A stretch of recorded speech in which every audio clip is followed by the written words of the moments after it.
ಆದ್ರೆ ಈ ದೇಶ ಸ್ವತಂತ್ರವಾಗಬೇಕಾಗಿತ್ತು. ಮಹಾತ್ಮ ಗಾಂಧಿಯವರು, ನೆಹರೂರವರು, ಅನೇಕರು ಹೋರಾಟ ಮಾಡಿದ್ರು, ತ್ಯಾಗ ಮಾಡಿದ್ರು, ಬಲಿದಾನವನ್ನು ಮಾಡಿದ್ರು, ಸ್ವತಂತ್ರ ಬಂತು. ಆದ್ರೆ ಸ್ವತಂತ್ರ ಪೂರ್ವದಲ್ಲಿ ಬಾಬಾ ಸಾಹೇಬ್ ಅಂಬೇಡ್ಕರ್ ಅವರು ಅನೇಕ ಹೋರಾಟಗಳನ್ನು ಮಾಡಿದ್ರು. ಆದ್ರೆ ರೌಂಡ್ ಟೇಬಲ್ ಕಾನ್ಫರೆನ್ಸ್ ಆ ಬ್ರಿಟಿಷರ ಜೊತೆಯಲ್ಲಿ 2-3 ಬಾರಿ ಮಾತುಕತೆಗೆ ಹೋಗಿದ್ದು ಬಿಟ್ರೆ ಅವರ ಚರಿತ್ರೆ ಎಲ್ಲೂ ಯಾರೂ ಬರೆಯೋದಿಲ್ಲ. ಅನುಮಾನ ಇದೆ ಕೆಲವರಿಗೆಲ್ಲ. ಹೌದು, ಬಾಬಾ ಸಾಹೇಬ್ ಅಂಬೇಡ್ಕರ್ ಇಷ್ಟೊಂದು ಹೋರಾಟ ಮಾಡಿದ್ರಲ್ಲ, ಬ್ರಿಟಿಷ್ನವ್ರು ಯಾಕೆ ಅವ್ರನ್ನ ಯಾವತ್ತೂ ಜೈಲಿಗೆ ಹಾಕಲಿಲ್ಲ? ಅವ್ರು ಹೋರಾಟ ಮಾಡಿದ್ರಲ್ಲ, ಜೈಲಿಗೆ ಯಾಕೆ ಹಾಕಲಿಲ್ಲ ಅವ್ರನ್ನ? ಗಾಂಧಿಯವರನ್ನ ಮಾತ್ರ ಜೈಲಿಗೆ ಯಾಕೆ ಹಾಕಿದ್ರು? ನೆಹರೂರವ್ರನ್ನ ಯಾಕೆ ಜೈಲಿಗೆ ಹಾಕಿದ್ರು?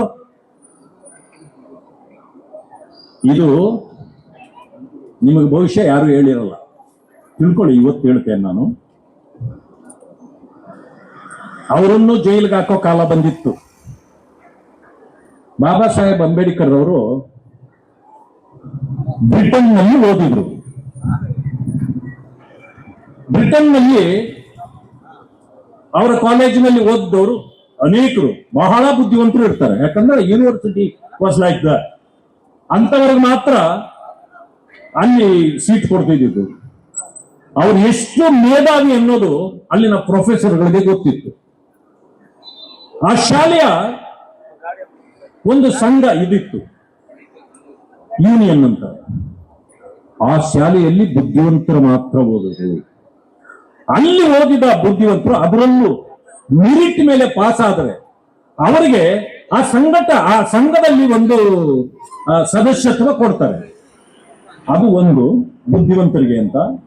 ಎರಡನೇದಿದೆ, ಎಲ್ಲಾ ದೇಶಗಳ ಸಂವಿಧಾನವನ್ನ ತಿಳಿದಿರಬೇಕು, ಅರ್ಜನೆ ಮಾಡಿರಬೇಕು. ಇಲ್ಲ ಅಂತಂದ್ರೆ ಅಲ್ಲಿ ಸದಸ್ಯತ್ವ ಕೊಡೋದಿಲ್ಲ. ಬಾಬಾ ಸಾಹೇಬ್ ಅಂಬೇಡ್ಕರ್ ಅವರು ಆ ಕಾಲದಲ್ಲಿ ಅವರು ವಿದ್ಯಾರ್ಥಿ ಆಗಿರುವಾಗಲೇ ಎಲ್ಲ ದೇಶದ ಸಂವಿಧಾನಗಳನ್ನು ಓದಿದ್ರಿಂದ ಅಲ್ಲಿ ಅವರಿಗೆ ಸದಸ್ಯತ್ವ ಸಿಕ್ಕಿತ್ತು. ಭಾರತ ದೇಶದಲ್ಲಿ ಬಾಬಾ ಸಾಹೇಬ್ ಅಂಬೇಡ್ಕರ್ ಅವ್ರನ್ನ ಬಿಟ್ರೆ ಆ ಯೂನಿವರ್ಸಿಟಿಯಲ್ಲಿ ಬೇರೆ ಯಾರಿಗೂ ಕೂಡ ಸದಸ್ಯತ್ವ ಇರಲಿಲ್ಲ. ಆದ್ರೆ ನಮ್ಮನ್ನ ಆಡಳಿತ ಮಾಡ್ತಿದ್ದವರು ಯಾರು? ಬ್ರಿಟಿಷರು. ಬ್ರಿಟಿಷರದೇ ದೇಶ ಅಲ್ವಾ? ಆ ಕಾರಣದಿಂದ ಯಾರು ಸದಸ್ಯತ್ವವನ್ನ ಅಲ್ಲಿ ಪಡೆದಿರ್ತಾರೋ ಅವ್ರು ಯಾವ ದೇಶಕ್ಕೆ ಹೋದ್ರೂ ಕೂಡ ಅವರನ್ನ ಅರೆಸ್ಟ್ ಮಾಡ್ಬೇಕಂತಂದ್ರೆ ಮೊದಲು ಅಲ್ಲಿಂದ ಪರ್ಮಿಷನ್ ಕೇಳಬೇಕು ಪದ್ಧತಿ. ಇಲ್ಲಿ ಬ್ರಿಟಿಷ್ ಸರ್ಕಾರವೇ ಇದ್ದಿದ್ರಿಂದ ಎಲ್ಲರೂ ಅರೆಸ್ಟ್ ಆಗ್ತಿದ್ರು. ಬಾಬಾ ಸಾಹೇಬ್ ಅಂಬೇಡ್ಕರ್ ಅವರು ಅರೆಸ್ಟ್ ಆಗ್ತಾ ಇರಲಿಲ್ಲ. ಆದ್ರೆ ಹೋರಾಟಕ್ಕೆ ಹೋದಾಗ ಪೊಲೀಸ್ನವರು ಒಂದು ದಿವಸ ನಿಮ್ಮನ್ನು ಅರೆಸ್ಟ್ ಮಾಡಬೇಕು ಅಂದ್ರು. ಅದು ಯಾರಿಗೂ ಗೊತ್ತೇ ಇರಲಿಲ್ಲ ಅವ್ರಿಗೆ. ನಿಮ್ಮನ್ನು ಅರೆಸ್ಟ್ ಮಾಡ್ತೀವಿ ಅಂತ ಬಂದ್ರು. ಇವರು ಹೇಳಿ ಕೇಳಿ LLB ಅಲ್ವಾ, Barrett Law, is a professor in Barrett Law. ಪೊಲೀಸರಿಗೆ ಒಂದು ಮಾತು ಹೇಳಿದ್ರು, ನೋಡಪ್ಪ, ನೀನು ನನ್ನನ್ನು ಅರೆಸ್ಟ್ ಮಾಡೋದೇನು ದೊಡ್ಡ ವಿಷಯನಾ? ಆಯ್ತು, ಎಲ್ಲಿ ನಿನ್ನ ಇದು ಆದೇಶ ಎಲ್ಲಿದೆ? ನಿನಗೆ ಆದೇಶ ಕೊಡುವಂದ್ರು. ಆದೇಶ ಇಲ್ಲದೆ ಮಾಡಕ್ಕಾಗೋದಿಲ್ಲ. ಯಾಕಂದ್ರೆ ಇವರು ಇದು ಕೂಡ ಅಡ್ವೊಕೇಟ್ ಕೂಡ ಲಾಯರ್ ಇದ್ರು. ಆದ್ರೆ ಆದೇಶ ಇಲ್ಲ. ಪೊಲೀಸರು ಏನ್ ಮಾಡ್ತಾರೆ, ಇಮಿಡಿಯೇಟ್ಲಿ ಹೋಗಿ ಇವ್ರನ್ನ ಅರೆಸ್ಟ್ ಮಾಡ್ಬೇಕು ಅಂತೇಳಿ ಒಂದನ್ನು ಆದೇಶನ ಪಡ್ಕೊಳ್ಬೇಕು ಮೇಲಾಧಿಕಾರಿಯಿಂದ ಅಂತೇಳಿ ಹೋಗಿ ಒಂದು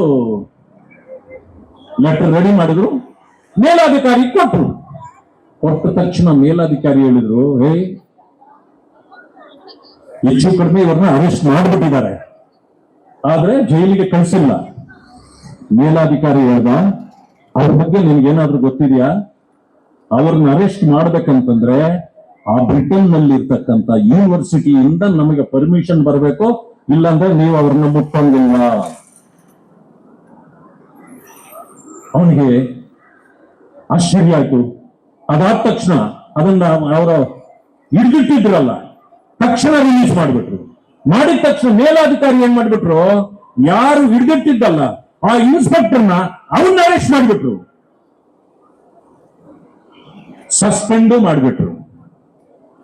ಅದಾದ್ಮೇಲೆ ಯಾರೋ ಹೋಗಿ ಕೇಳಿದ್ರು, ನೋಡಿ ಭಾರತ ದೇಶದಲ್ಲಿ ಆಡಳಿತ ಮಾಡ್ತಕ್ಕಂಥ ಅಥವಾ ಈ ಹೋರಾಟ ಮಾಡ್ತಕ್ಕಂಥ ಜನರಿಗೆ ಕೆಲವು ವಿಷಯಗಳು ಗೊತ್ತಿರೋದಿಲ್ಲ, ಇಂಥವುಗಳನ್ನ ಅವ್ರು ತಿಳ್ಕೊಳ್ಬೇಕಾಗತ್ತೆ, ಇರ್ಲಿ ಬಿಡಿ. ಮೇಲಾಧಿಕಾರಿಗಳು ಹೇಳಿದ್ರು, ನೋಡಿ ಪಿತೂರಿ ಅರೆಸ್ಟ್ ಅವ್ರದ್ದು ಯಾಕೆ ಮಾಡಿಲ್ಲ ಅಂತ ಕೇಳಿದವ್ರು ಯಾರು ನಿಮ್ಮನ್ನ, ಪಿತೂರಿ ಮಾಡಿದವ್ರು ಯಾರು, ಅವ್ರನ್ನ ಅರೆಸ್ಟ್ ಮಾಡ್ಬೇಕು ಅಂತ, ಅಂತವ್ರನ್ನ ನೀವು ಅರೆಸ್ಟ್ ಇದು ಸಸ್ಪೆಂಡ್ ಮಾಡಿದ್ದೀರಾ ಅಂತ ಪತ್ರ ಬರೆದು ಬಿಡ್ತಾರೆ. ಬರ್ದಾಗ ಗೊತ್ತಾಗತ್ತೆ ಪಿತೂರಿಗೆ ಬೇರೆ ಕಾರಣಗಳಿದ್ದು ಅವ್ರು ನೀವ್ ಯಾಕೆ ಅರೆಸ್ಟ್ ಮಾಡಿಲ್ಲ ಅಂತ ಪೊಲೀಸ್ನವ್ರಿಗೆ ಹೇಳಿಕೊಟ್ಟು, ಆಗ ಯಾರ್ಯಾರು ಅದರಲ್ಲಿ ಭಾಗಿಯಾಗಿದ್ರೋ ಅವರೆಲ್ಲರನ್ನೂ ಕೂಡ ಬ್ರಿಟಿಷ್ನವರು ಅರೆಸ್ಟ್ ಮಾಡ್ತಾರೆ. ಆದ್ರೆ ಈ ದೇಶದಲ್ಲಿ ಸ್ವತಂತ್ರ ಹೋರಾಟದಲ್ಲಿ ಪಾಲ್ಗೊಂಡ್ರೂ ಕೂಡ ಅರೆಸ್ಟ್ ಆಗದೇ ಇರತಕ್ಕಂಥ ಏಕೈಕ ವ್ಯಕ್ತಿ ಅದು ಡಾಕ್ಟರ್ ಬಾಬಾ ಸಾಹೇಬ್ ಅಂಬೇಡ್ಕರ್ ಅವರು.